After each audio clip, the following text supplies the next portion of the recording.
do not enable the avoidant. Don't do it.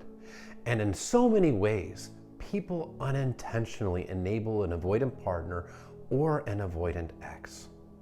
When you're in the relationship, chances are this person has gone hot and cold on you. Sometimes they pull away, they disappear for days. And then you blow up their phone, you text them, or you walk on eggshells around them.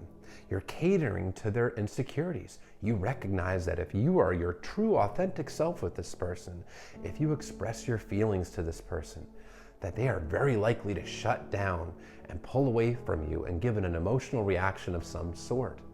So you mind your P's and Q's, you tiptoe around this person. And when you're doing so, you are actually enabling their avoidant behavior. You are enabling it because you are catering to it. Same thing when you've been discarded. When you've been discarded by the avoidant, if your instinct is to chase them, to beg with them, to plead with them, to break no contact, to reach out to them, you are actually just enabling them because you're sending them the message that they can drop you like a rock, that they can discard you, they can ditch you and shatter your heart, and you will still always be an available option for them in their back pocket.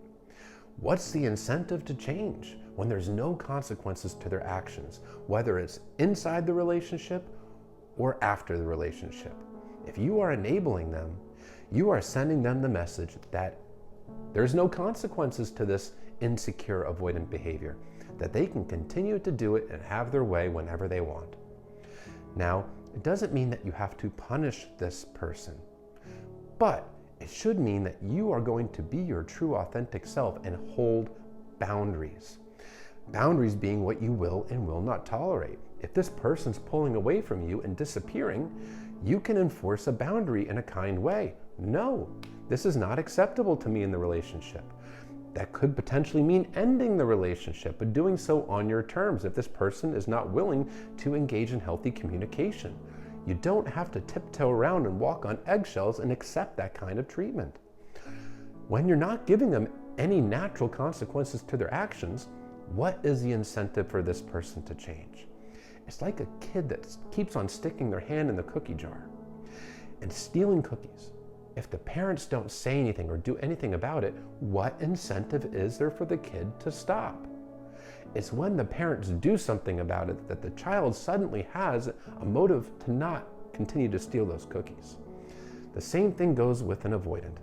When they actually start to feel the pain of the consequences of their actions, which usually involves losing or potentially losing a person that they care about due to their own actions, that can be the wake-up call that this person needs to actually do some self-reflection, take ownership and accountability for their behaviors, and work on healing themselves and healing their own attachment wounds, which, by the way, should include therapy. It's when you actually hold your boundaries. And by the way, after they've discarded you, no contact is a boundary. You're holding a boundary saying, no, I am not going to chase this person that discarded me. That is holding a boundary. That is self-respect. And when this person sees that you are not chasing them, that you might not be an available option anymore, and they may have truly lost you for good, that is a powerful message. And that can be the motives for someone like that to change. Because immediately after the discard, the avoidant is feeling a sense of relief. They are no longer pressured to be something for you in the relationship.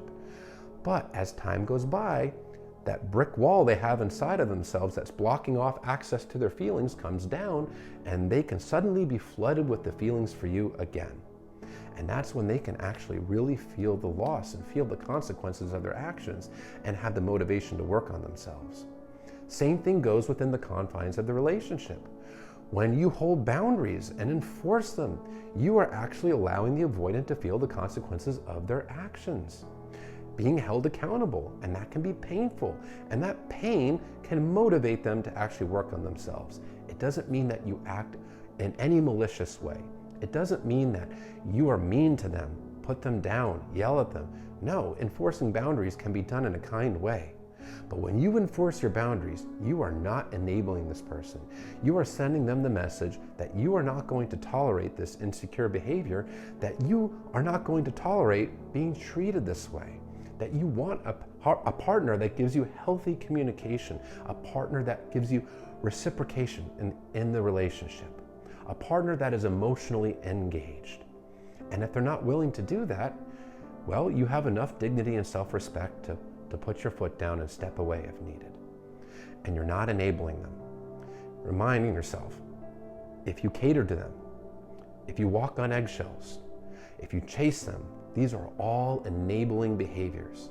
And when you are enabling somebody to treat you in a way that you don't deserve, you are chipping away at your own self-esteem and your own confidence. So for your own sake, don't enable the avoidant.